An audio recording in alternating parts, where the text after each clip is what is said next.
இறைவனின் திருப்பெயரால். அதிரையில் கல்வி ஓர் ஆய்வு. கல்வி கற்பது என்பது ஒவ்வொரு முஸ்லிமான ஆண் பெண் இருவர் மீதுள்ள கட்டாய கடமையாகும். கல்வி ஒரு மனிதனை அறிவுடையவனாகவும் பண்பாடுள்ளவனாகவும் ஒழுக்கமுடையவனாகவும் மாற்றுகிறது. கல்வி மனிதனின் அறிவுக்கண்ணை திறப்பதோடு சொத்துக்களிலெல்லாம் மிகச்சிறந்த சொத்தாக கருதப்படுகிறது. கல்வி என்பது மார்க்கம் மற்றும் உலகம் பற்றிய அறிவை பெறுவதாகும். இஸ்லாம் அறிவுக்கு மிகுந்த முக்கியத்துவத்தை அள்ளித் தருகிறது. அல்லாஹ் இறக்கிய முதல் குர்ஆன் வசனமே, யாவற்றையும் படைத்த உம்முடைய இறைவனின் திருநாமத்தை கொண்டு ஓதுவீராக. அலக் என்ற நிலையிலிருந்து மனிதனை படைத்தான், ஓதுவீராக. உம் இறைவன் மாபெரும் கொடையாளி, அவனே எழுதுகோலை கொண்டு கற்றுக் கொடுத்தான். மனிதனுக்கு அவன் அறியாதவற்றையெல்லாம் கற்றுக் கொடுத்தான். சீன தேசம் சென்றாவது சீர்கல்வியை தேடிக்கொள்ளுங்கள் என்பது நபிகள் நாயகம் ஸல்லல்லாஹு அலைஹி வஸல்லம் அவர்களின் பொன்மொழி. யாரேனும் ஒருவர் கல்வியை தேடிச் சென்றால் அதன் மூலம் அல்லாஹ் அவருக்கு சொர்க்க பாதையை எளிதாக்கி விடுகின்றான். இஸ்லாத்தின் கல்வியை பற்றி இவ்வாறு வலியுறுத்தி இருக்க நமது சமுதாயத்தின் நிலை என்ன? அதிலும் குறிப்பாக அதிராம்பட்டினத்தில் கால் நூற்றாண்டுகளை கடந்த கல்வி நிறுவனங்கள் செயல்பட்டு வருகிறது என்பதை நாம் அறிவோம். இருந்தும் அவைகளின் தரம் சமீபத்தில் துவங்கப்பட்ட கல்வி நிறுவனங்களை விட குறைவு என்பது நமதூர்காரர்களின் பொதுவான கருத்தாக இருக்கின்றது. பிள்ளையின் படிப்பை மட்டுமே காரணம் காட்டி சென்னை போன்ற ஊர்களுக்கு இடம்பெயர்வோர் எண்ணிக்கை அன்றாடம் அதிகரித்து வருகிறது. இதுபோல் இடம்பெயர்வோர் அதிரையில் உள்ள பள்ளிகளின் கல்வி தரம் சரியில்லை என்று காரணம் சொல்கின்றனர். தம் பிள்ளைகளுக்கு தரமான கல்வி வேண்டும் என்ற ஒரே காரணத்திற்காக ஊரில் உள்ள சொந்த வீடுகளை பூட்டி போட்டுவிட்டு வெளியூர்களில் ஆயிரக்கணக்கான பணத்தை கொட்டி கொடுத்து வாடகை வீடுகளில் வசிக்கின்றனர். 10ஆம் வகுப்பு படித்துவிட்டு பாஸ்போர்ட் எடுக்கும் காலம் மாறினாலும் கூட கடந்த சில வருடங்களாக படிப்பின் ஆர்வம் நமது மக்களிடம் அதிகரித்திருந்தும் கல்வித்தரம் இன்னும் மேம்படவில்லை என்று சொல்லப்படுவதற்கு யார்தான் காரணம்? இது பற்றி கல்வியாளர்கள் மற்றும் சமூக ஆர்வலர்களின் விளக்கம்தான் என்ன? முதலில் அதிராம்பட்டினம் காதிர் மொஹிதில் ஆண்கள் மேல்நிலைப்பள்ளி தலைமை ஆசிரியை ரோசம்மாள் அவர்கள் என்ன சொல்கிறார்கள்? அதிரையில் கல்வித்தரம் குறைவாக உள்ளது என்று கூறப்படுவதற்கு உங்கள் கருத்து என்ன? இன்னைக்கு அதிராம்பட்டினத்தில் குறிப்பாக இன்னும் சொல்லக்கூட தமிழ் மீடியத்தில் படித்த +2 வரை தமிழ் மீடியத்தில் படித்து கல்லூரியில் படித்து இன்றைக்கி இருக்கக்கூடிய மாணவர்கள் அதிராம்பட்டினத்தினுடைய முன்னாள் மாணவர்கள் இருக்கக்கூடிய ஸ்டேட்டஸை சொன்னோம்னா நிறைய சொல்லலாம். நல்ல நல்ல பொசிஷனில் இருக்காங்க, இன்ஜினியராக இருக்காங்க, டாக்டராக இருக்காங்க, நல்ல வெளிநாட்டில் நல்ல போஸ்ட்டில் இருக்காங்க. அப்போ அந்த மாணவர்கள் தரம் இல்லாமல் வந்து அவ்வளோ உயரத்துக்கு போயிருக்க முடியாது. அவங்க ஒன்றும் உயர்கல்வியை ஃபவுண்டேஷன் வந்து நம்ம அதிராம்பட்டினத்தில் ஃபவுண்டேஷன் தானே. இதே சென்னையில் இருந்தோ மற்ற வெளியிலிருந்தோ ஃபவுண்டேஷன் போட்டு இங்கே வந்து உயர்கல்வி பெறவில்லையே. இங்கே ஃபவுண்டேஷன் போட்டு உயர்கல்வி தான் வெளியில் போயிருக்காங்க. இன்னும் சொல்லப்போய் நம்ம ஸ்கூலில் வந்து +2 வரை தமிழ் மீடியத்தில் படித்து நம்ம கல்லூரியிலேயே போய் படித்து இன்றைக்கி நம்ம மாணவர்கள் வெளியில் ஆஸ்திரேலியா இருக்கட்டும், கனடாவாக இருக்கட்டும், அமெரிக்காவாக இருக்கட்டும், எல்லா இடத்துலையும் நல்ல நல்ல போஸ்ட்டில் கவர்மெண்ட் அப்பாயின்மெண்ட் சொல்ல மாதிரி நல்ல நல்ல போஸ்ட்டில் கை நிறைய சம்பாதிச்சு ஹானரபிள் போஸ்ட்டில் இருக்காங்க. அதனால் இது வந்து தரம் இல்லைன்னு சொல்கிறது இது ஏற்றுக்கொள்ள முடியாது. பெற்றோர்களின் ஒத்துழைப்பு எவ்வாறு இருக்கின்றது? பெற்றோருடைய ஒத்துழைப்பு இப்போ 50 பேர் கூப்பிட்டோம்னா 20-25 பேருக்கு வர்றாங்க. முழு ஒத்துழைப்பு கிடையாது. அதற்கு காரணம் என்னன்னு சொன்னாங்கன்னா, பையன் எங்கள் வீட்டில் சொல்கிறது இல்லைங்கிறாங்க. பெற்றோர்கள் வந்து கேட்கும்போது ஏமா நீங்கள் வரலன்னா, பையன் எனக்கு சொல்லவே இல்லை, அதில் சொல்லியிருந்தா நான் வந்திருப்பேன். இதில் ஒரு சில பெற்றோர்கள் வந்து இல்லை பையன் சொன்னால் நான் அந்த நேரத்தில் எனக்கு முக்கியமான வேலையாக இருந்துச்சு, கல்யாணத்துக்கு போயிட்டு கல்யாணம் முக்கியமாக போயிடுச்சு, அதனால் வரல, அப்புறம் வந்து பார்த்துக்கிறேன்னு சொன்னாங்க. போது என்ன இதில் என்ன தெரியுதுன்னா, பெற்றோர்களுக்கு முழு இன்வால்மெண்ட் இல்லை. நம்ம யாருக்காக வச்சு கூப்பிடுறாங்க, நம்ம பிள்ளைகளை பற்றி தெரிஞ்சுக்கணுமே, நம்ம போகணுமேன்னு அந்த எண்ணம் இன்னும் அவங்களுக்கு முழுமையாக வரல. வரக்கூடிய பெற்றோர்கள் வந்திருக்காங்க, இன்னும் முழுமையாக வரல. பெற்றோர்களுக்கும் மாணவர்களுக்கும் நீங்கள் சொல்லும் அறிவுரை என்ன? பேரண்ட்ஸ்க்கு நான் சொல்லக்கூடிய என்ன, அதிராம்பட்டினத்தில் ஒரு யூனிஃபார்முடன் ஒரு மாணவன் டூரிங் ஸ்கூல் ஹவர்ஸ், அந்த நேரத்தில் அது ஹிந்துவாக இருந்தாலும் சரி, முஸ்லீமாக இருந்தாலும் சரி, ஒரு பையன் வெளியில் இருந்தால் அந்த பையனை உடனே அந்த பெற்றோர்கள் நம்ம அதிராம்பட்டினங்கிற அந்த ஒரு உணர்வோடு, நீ யார் வீட்டுக்குள்ளப்பா என்ன பள்ளிக்கூட நேரத்தில் வெளியில் நிற்கிற, நீ ஸ்கூலுக்கு போகணும்னு அந்த பையனை கொண்டாந்து அவங்க ஸ்கூலில் கொண்டாந்து சேர்க்கணும்.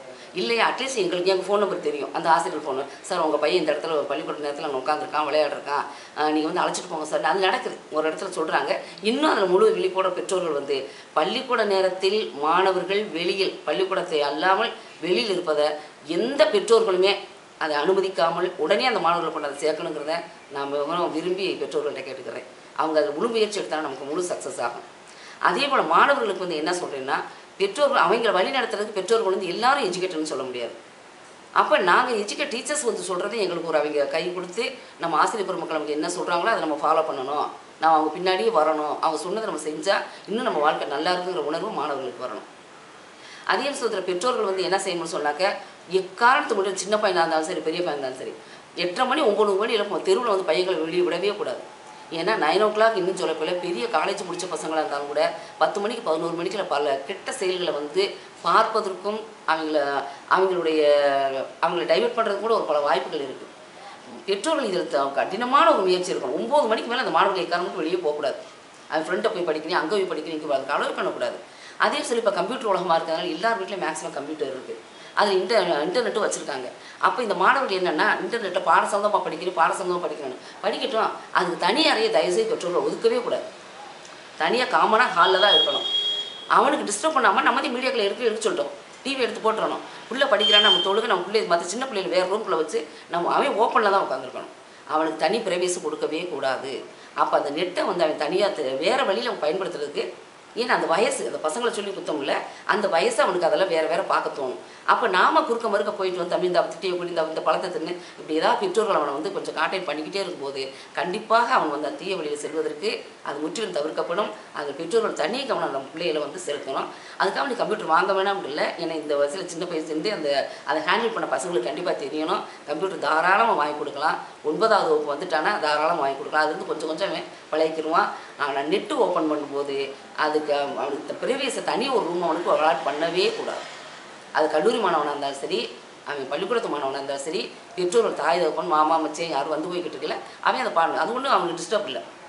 அவனுக்கு அது வந்து பெற்றோர்கள் டிஸ்டர்ப் இல்லாமல் அவங்க சத்தத்தை குறைச்சிக்கலாம். மற்றும் மாணவனுக்கு எவ்வித காரணத்தை கொண்டு தனியாக ஒதுக்குறது அது நல்லதல்ல. அதனால் பெற்றோர்கள் தங்களுடைய குழந்தைகளை முழு அக்கறை விட அவன் எங்கே போகிறான், எங்கே வரான், யாரோட சேர்ந்துருக்கிறான், இந்நேரம் போயிட்டு இந்நேரம் வீட்டுக்கு வரான், இந்நேரம் வரை எங்கே போயிருந்தான் என்று தன் குழந்தை மேலே அவர்கள் முழு கவனம் செலுத்தணும். அப்படி செலுத்தணும்னு நம்ம பிள்ளைங்க வந்து கண்டிப்பாக இப்போ போக மாட்டோம், நம்மளை விட்டு எங்கேயும் போகாதுங்க. எல்லாம் பெற்றோர்களுக்கு அடங்கின பிள்ளைங்க நம்ம கொண்டு வந்துடணும். இதில் பெற்றோர்கள் கொஞ்சம் அதாவது அவங்க என்ன நினைக்கிறான்னா, அது அவங்க மேலே ஒரு அக்கறை இல்லைன்னு தான் நான் சொல்லுவேன். நம்ம பிள்ளை பார்த்துக்கிறோம், பெரிய பையனாகிட்டேன், அவனா தெரியும், அவனுக்கா தெரியாது. இன்னும் நம்ம அந்த பசங்க வந்து நம்ம தாய் தப்பனுக்கு கைக்குள்ளே இருக்கிற பிள்ளைங்க தான். தானாக சுயமாக சம்பாதிக்கும் போது தான் அந்த பணத்தோட வேதனையும் அந்த வேலையோடைய கஷ்டம் தெரியும் போது தான் அவன் தன்னுடைய நிலைக்கு உணர்றான். இப்போ வந்து அப்படி இல்லை, அப்பா அம்மா அத்தா சம்பாதிச்சு கொடுக்குறாரு, வாப்பா சம்பாதிச்சு கொடுக்குறாரு, அவனோட அருமை தெரியாது. அப்போ அவனை அதை உணர செய்யணும். அப்போ உணர செய்யணும்னா நம்ம கைக்குள்ளேயே அவனை வச்சுருக்கணும். அப்படி இருந்தோம்னா கண்டிப்பாக மாணவர்கள் நல்லவர்களாக வருவாங்க, வல்லவராக வருவாங்க. அவர்கள் நல்லவர்களாகவும் வல்லவர்களாகவும் சமுதாயத்துக்கு ஒரு அதாவது தேட கிடைக்காத ஒரு முத்தாக இருக்கணும்னா கண்டிப்பாக பெற்றோர்கள் தங்களுடைய வாழ்க்கையை நம்ம மக்களுக்காகவே அர்ப்பணிக்கணும். நம்ம முழு கவனம் நம்ம பிள்ளைகள் மேலே இருக்கணும். அந்த பிள்ளைகளுக்காக நம்ம வாழ்ந்தோம்னா கண்டிப்பாக அந்த பிள்ளைகள் நம்மளை கடைசி வரை நமக்கு எல்லா விதத்திலும் உதவியாக இருப்பாங்க. இது எனக்கு மக்களுக்கு நான் சொல்லக்கூடிய. வெளிநாடுகளில் வசிக்கும் தந்தைகளுக்கு நீங்கள் கூற விரும்புவது என்ன? வெளிநாட்டில் இருக்க பெற்றோர்கள் வந்து பிள்ளைகள் வந்து கேட்ட உடனே எந்த கிளாஸும் கூட பார்க்காம செல் வேணும்னு கேட்குறாரு, 2 வீலர் வந்து ஹீரோ ஹோண்டா வேணும் அப்படி இப்படின்னு கேட்குறாங்க. உடனே நீங்கள் என்ன நம்ம பிள்ளை ஆசைப்படுறான், நம்ம சம்பாதிக்கும் நம்ம அனுபவிக்காத நம்ம பிள்ளை அனுபவிக்கணும்னு பெற்றோர்கள் நினைக்கிறாங்க. அது தப்பு. அதுக்கு ஒரு ஸ்டேஜ் இருக்குது, அது தன்னை ரியலைஸ் பண்ணக்கூடிய ஒரு ஸ்டேஜ் வரணும். அந்த செல்லு வந்து 7வது 8வது படிக்கிற பையன் அதை எப்படி ஹேண்டில் பண்ணே தெரியாமல் அவன் வேறு மாதிரிலாம் போகிறதுக்கு வாய்ப்பு இருக்குது. அதனால் வெளிநாட்டில் இருக்கக்கூடிய பெற்றோர்கள் நீங்கள் கஷ்டப்பட்டு சம்பாதிக்கிறீங்க, உங்கள் மனைவிமார்கள் வந்து கல்வி கற்றவர்களாக இருந்தால் அவங்க ஓரளவு கொண்டு வந்துடுவாங்க. கல்வி கற்காத பெற்றோர்களாக இருக்கும்போது மக்களை வழிநடத்த முடியலைங்கையில் உங்கள் சொந்த பந்துக்களை மாமன் மச்சன் இப்படி ஊரில் இருக்கவங்கள்ட்ட ஒரு கேர் எடுத்து எனக்காக வந்து கேளுங்க. நீங்கள் பணம் அனுப்புறது போது கேட்காது, நீங்கள் உங்கள் மனைவிக்கு ஃபோன் பண்ணாலும் சரி, உங்கள் மச்சனைமாருக்கோ மாமனருக்கோ யார் ஃபோன் பண்ண தாய் தப்பனை யார் ஃபோன் பண்ணாலும் கேட்க வேண்டியது பையன் நல்லா படிக்கிறானா, இந்த வாட்டி என்ன மார்க் வாங்கிறான், நீங்கள் ஆசிரியர் போய் சந்திச்சிங்களா, 15 நாளைக்கு ஒருக்கா தலைமை ஆசிரியர் வந்து மாணவர்களை வந்து பெற்றோர்கள் சந்திக்க சொல்லியிருக்காங்களே, நீங்கள் போய் சந்திச்சிங்களா, என்ன ஒழுங்காக பள்ளிக்கூடம் போகிறானா, எவ்வளோ மதிப்பெண் பெற்றிருக்கான் என்ற விவரம் கூட முதல்ல பெற்றோர்கள்ட்ட அவங்க வந்து பணம் அனுப்புனேன், காசு வாங்கினேன், அதை என்ன செய்து அதெல்லாம் கேட்கக்கூடாது. தன்னுடைய பிள்ளை என்ன லெவலில் இருக்கான் நான் தெரிஞ்சுக்கணும். நீ சொல்லு, உனக்கு தெரியலையா உடனே போ, வீட்டில் ஸ்கூலில் போ, ஆசிரியர் பாரு, எனக்கு அவனை பற்றி எனக்கு ரிப்போர்ட் எனக்கு வேணும், அவன் நல்லா இருந்தால் சொல்லு, இல்லை நான் அவனை பார்த்துக்கிறேன்றதெல்லாம் பேரண்ட்டை சொல்லிவிட்டு அப்போ மனைவிமார்கிட்ட சொல்லிவிட்டு மகனுக்கு பண்ணணும். தம்பி என்னப்பா இதில் குறைஞ்சிருக்கிற கூட இருக்க நான் உங்கள் கிளாஸ் வாத்தியாரை பார்த்து பேசுவேன் நான், நீ கேட்பேன் அப்படின்னு அந்த பையனுக்கும் கணிப்பான். அதே நம்ம வாப்பா நம்மளுக்கு வந்து நான் என்ன படிச்சுன்னு கேட்டுருவாரே, நம்ம மார்க் அவர்கிட்ட சொல்லணுமே, அடுத்தது இப்படி பண்ணணுமேங்கிறதெல்லாம் ஒரு வந்து அவனுக்கு அந்த எண்ணம் வரணும். அதனால் பெற்றோர்கள் வந்து உனக்கு என்னடா வேணும், உனக்கு அதை வாங்கி தரவா, இதை வாங்கி தரவா, அம்மாட்ட பணம் அனுப்பியிருக்க அதை வாங்கி இதை வாங்கிக்கணும்னு சொல்லக்கூடாது. முதல்ல பையன் நீ என்ன மதிப்பெண் பெற்றிருக்க, நீ எவ்வளோ படிச்சிருக்க, என்னென்ன குர்ஆன் ஓதி இருக்கிற, எங்கெங்கே கிளாஸுக்கு போகிற, அந்த படிப்பு சம்மந்தமாக அந்த பெற்றோர்கள் கண்டிப்பாக தன்னுடைய குழந்தையை கேட்கணும். அது சம்மந்தமாக தன்னுடைய மனைவியை கேட்கணும். பெரிய பிள்ளைய பொம்பளை பிள்ளை வீட்டில் இருந்தாங்கன்னா மக்கமாரை கேட்கணும், தம்பி எப்படி படிக்கிறான் வைக்கிறாண்டு. இன்னும் சொல்ல சுற்றத்தாரங்க இருந்தாங்கன்னா அவங்க மூலியமாக குழந்தையினுடைய நல்லது தெரிஞ்சுக்கணும். சரி.